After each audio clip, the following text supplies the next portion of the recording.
MindSnacks, the podcast. 180 ways to see your world differently. Where science, psychology, and spirit stop arguing and start agreeing. No lectures, no preaching. Just one small idea at a time and the space to make it your own. Press play and let's see it differently. Welcome back to episode 8 of the MindSnacks series. Yeah, we're actually wrapping up part 2 today, which is pretty exciting. It really is. And, if you're just joining us for the first time, welcome.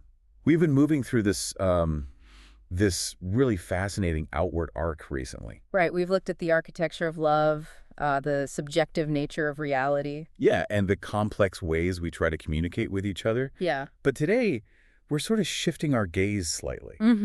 We're looking at how we actually build the new. Exactly. We're opening up the book to decode the actual mechanics of the creative mind.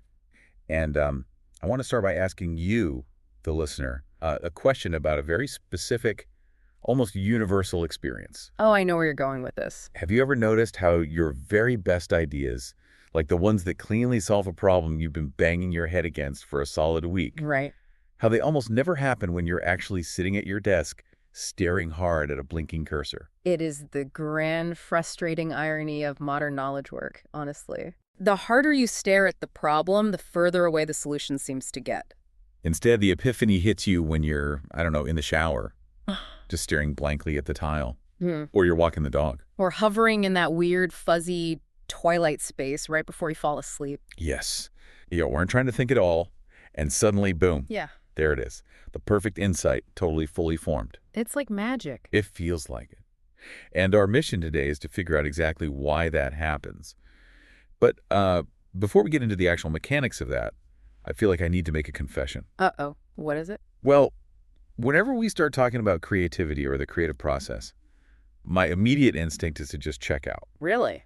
Why? Because I've always had this underlying belief about myself.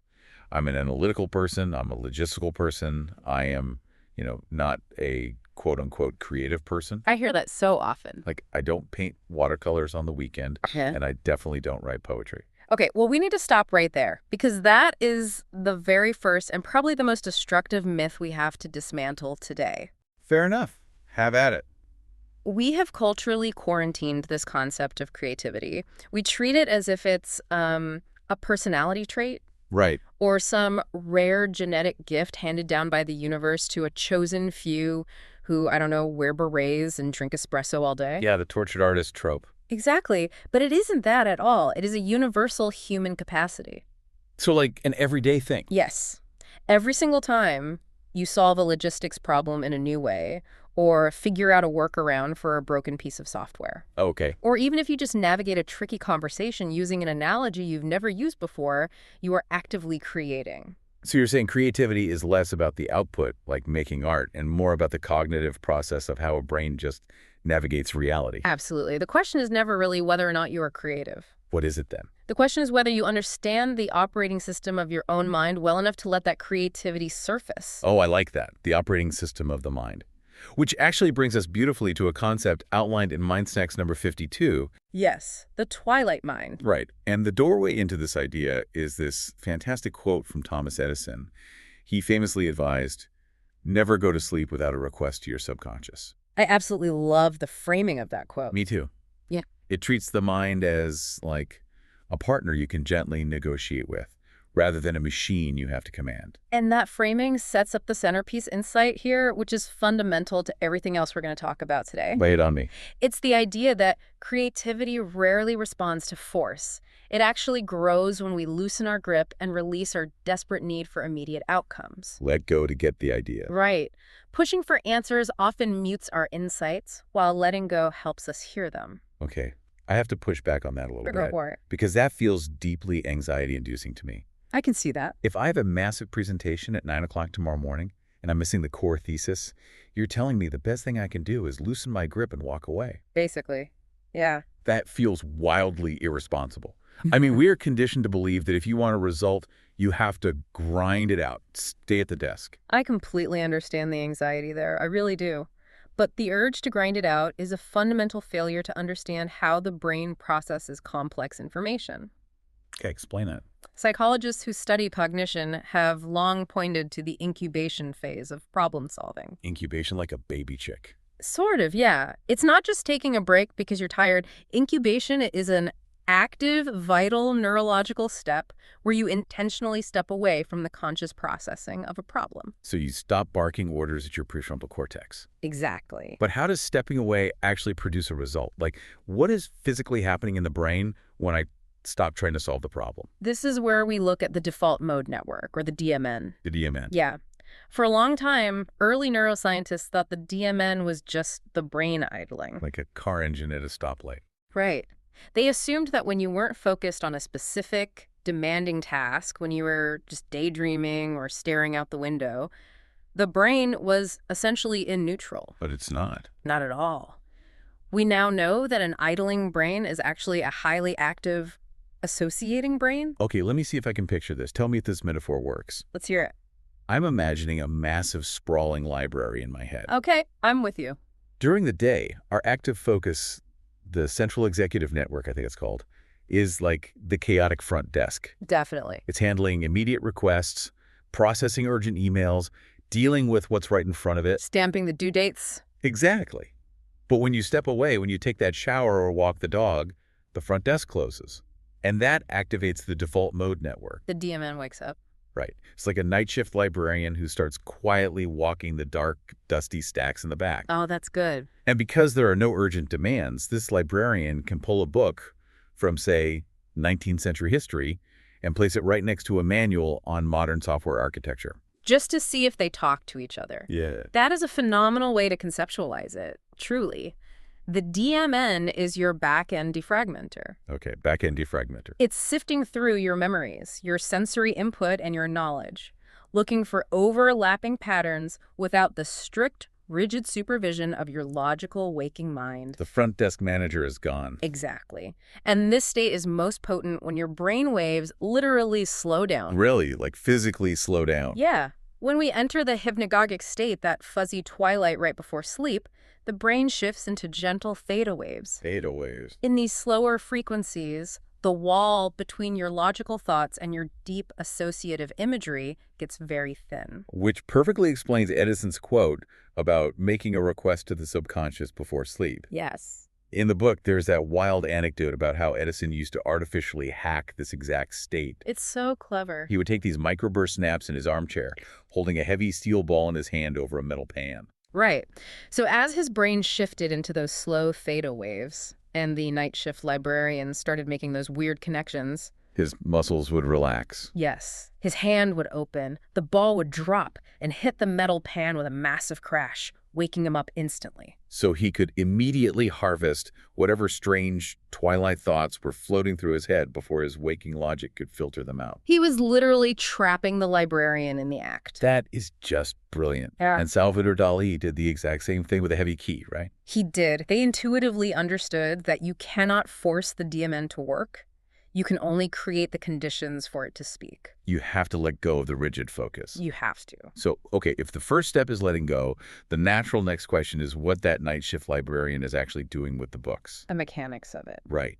Because if creativity isn't about conjuring something out of absolute nothingness, what are the mechanics of the ideas themselves? Well, for the mechanics, we turn to MindSnacks number 127. The Creative Alchemist. Yes.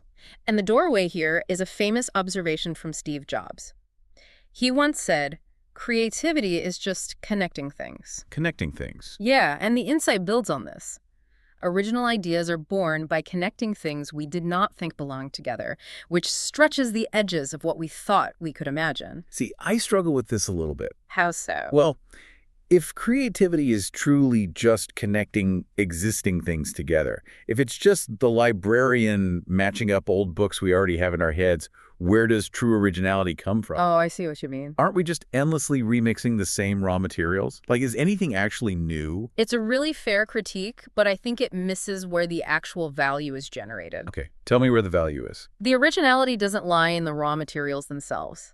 The originality lies in the vast distance between the nodes you choose to connect. The distance between them. Yes. In cognitive psychology, this is the difference between convergent thinking and divergent thinking. Walk me through the difference there. So convergent thinking is when your brain works to narrow down multiple choices to find the one single correct answer. Like a math problem. Exactly. It's analytical. Divergent thinking is the exact opposite. It's generating many wildly different, non-obvious possibilities from a single starting point. Okay. If I hand you a brick and ask you what to do with it, convergent thinking says, build a wall, or maybe use it as a doorstop. Right. Those are the most logical, immediate associations. Yes. But a highly divergent creative mind doesn't just give you more logical answers, it gives you distant, strange answers. Like what? It says, grind the brick into a fine powder to use as a red pigment for an oil painting. Oh, wow. Or heat it in a fire and wrap it in a towel to warm a bed in the winter. Okay, I love that. The raw material is just a brick in both cases. Exactly. But the mind bridged the gap between masonry and fine art, or masonry and thermodynamics. And that distant connection is what stretches reality. That is the alchemy. And the book points out that our brains are uniquely wired to do this distant connecting when we are totally unconscious. Which brings up the role of sleep, specifically REM sleep, which is just fascinating. It really is. During REM sleep, which is the phase where we dream most vividly, the brain is bathed in neurochemistry that actively suppresses our strict logic centers. The front desk manager is fully asleep. Out cold. Mm. And at the same time, it supercharges our associative networks. The brain intentionally tries to connect the new information you learned that day with the most distant, bizarre, seemingly unrelated memories in your archive. That explains why dreams are so weird. Exactly. So skipping sleep doesn't just make you tired. It literally robs you of your brain's primary mechanism for bridging those distant ideas. Yes. Half of our creative heavy lifting is happening while we are completely paralyzed in bed. That's incredible. And this mechanism of connection isn't just an isolated internal process, right? It scales up. It does when you look at research on group flow. Like jazz ensembles or improv comedy teams. Yes. You see the exact same dynamic. People synchronizing their awareness, connecting their individual ideas in real time. Right. And they generate a collective genius that no single member could produce alone. It totally mirrors the concept in MindSnacks number 126 on fractal code. Oh, yes. The universe building through repetition with variation. Exactly. We take repeating patterns, introduce a variation through a strange connection, and boom, something entirely new emerges. Beautifully put. Okay, so we've established the state of mind, the relaxed grip, the twilight theta waves. Yeah. And we've mapped the mechanics, divergent thinking, connecting distant nodes. Yeah. But I want to elevate this. What is actually happening at the precise moment a new thought flashes into existence? That takes us to our third core pillar for today, which is MindSnacks number 172.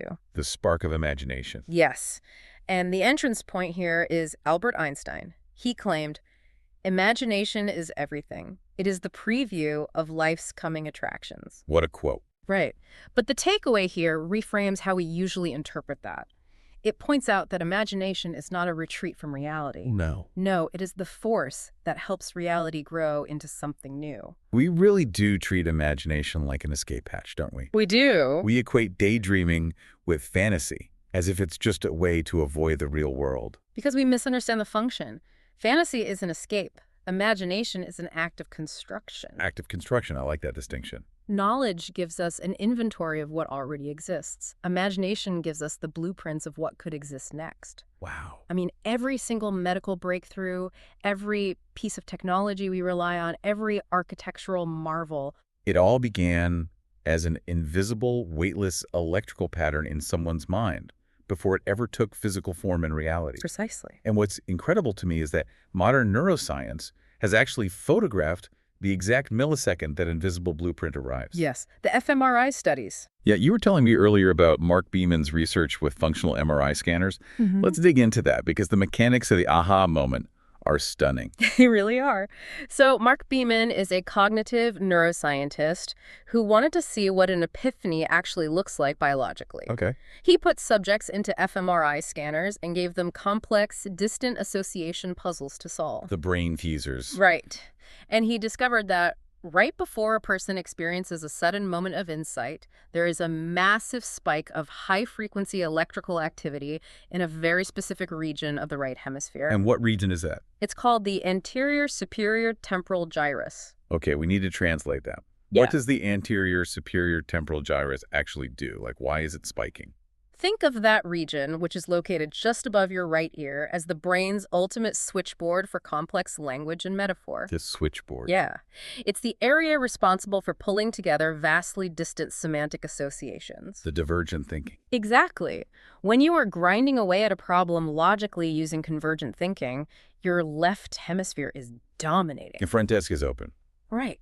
But when you relax and the answer suddenly comes together through a strange connection, it's that right hemisphere switchboard lighting up. But the truly mind-bending part of Beeman's data is the timing. Tell me about the delay. Oh, this is the best part.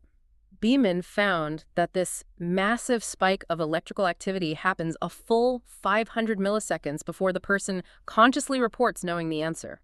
Wait. Yeah. The brain solves the problem, the switchboard lights up, and then 500 milliseconds later, the conscious mind says, aha, I have an idea. That's exactly it. Hold on, I want to interrogate that, because half a second is just a blink of an eye.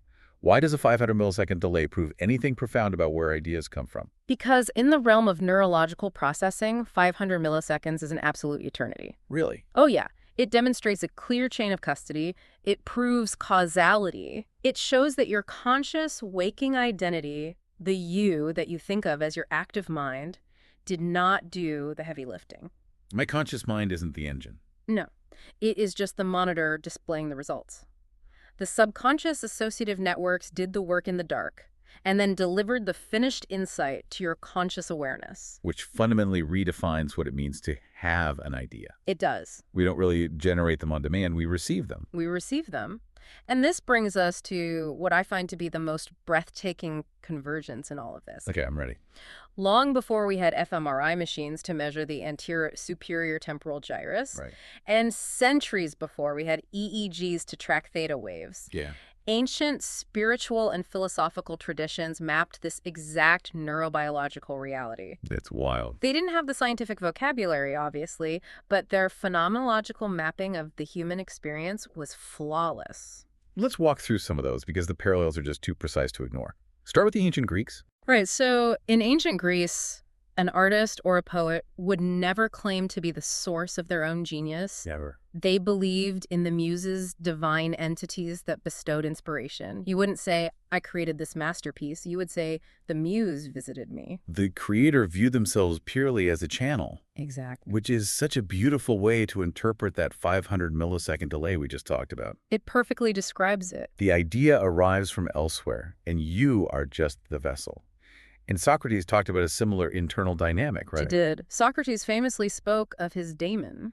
Which sounds spooky, but it's not. No, not a demon in the modern sense at all. It was a quiet, internal companion, a guiding voice. He described it as an instinct that arrived before reason. Before reason. Yeah, it would suddenly warn him against a wrong action, rising up from a place deeper than his conscious logic. And the Eastern traditions map perfectly onto the brain states we discussed earlier, too. Like in Hinduism, there's the practice of planting a sankalpa. Yes. A sankalpa translates roughly to a creative resolve or a deep, focused intention. But you don't declare this intention when you're wide awake and stressed out. No, you plant it during yoga nidra. Yoga nidra. Which is a deliberate state of deep, conscious relaxation hovering right on the very edge of sleep. So yoga nidra is essentially the ancient contemplative term for the exact same theta wave hypnagogic state that Thomas Edison was dropping steel balls to access. Precisely.